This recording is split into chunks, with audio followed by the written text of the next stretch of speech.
আসসালামু আলাইকুম। আজকে একটু পোলাও রান্না করতে মন চাচ্ছিল। তো ভাবলাম আপনাদের সাথে সবার সাথে একটু শেয়ার করি। এই একটু সাদা পোলাও কিভাবে রান্না করি। আমি অবশ্যই একটু মটরশুঁটি দিছি। তো আগে আমি পেঁয়াজটারে একদম ভেজে পেঁয়াজি করে পেঁয়াজটাকে ভাইজা উঠাই ফেলবো। আর এখানে পোলাও চাল দিয়ে মটরশুঁটিটা আমি সিদ্ধ করে রেখে দিছিলাম। এখন আমি আদা রসুন দেবো। একটু আদা রসুনের তারপরে আদা রসুন দিয়ে এটা ভালো করে ভেজে নেব। এটার ঘ্রাণটা খুবই ভালো লাগে।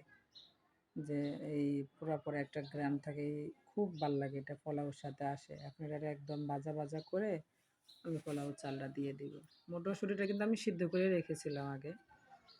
এটা একদম ভাজবো, যত ভাজা ভাজা হবে অত পোলাওটা জর্জরা হবে। সবাই পারে পোলাও রান্না, তো ইজি, এমন না যে না পারে না, সবাই পারে।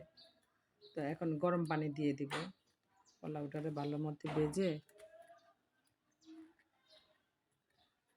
এখন বাঁচতে গরম পানি দিলাম। তারপরে পানি দিয়ে দিলাম পরিমাণ মতো পানি। আমার এখানে ১ কেজি চাল আর ২৫০ গ্রামের মতো মটরশুঁটি। তো পানিটা পরিমাণ মতো। ফাইনাল লুক, আমি পোলাও গরম পানি দিলে পোলাওটা আর আমি পানি দিয়ে নাড়াচাড়া করি না, একদম চুলা কমায় দিয়ে এই যে দেখেন ফাইনাল লুক কি সুন্দর ঝরঝরা হয়েছে। আর এই যে বেরেস্তাটা দিয়ে দিলাম। সবচেয়ে ইজি রান্না হলো পোলাও। বাই।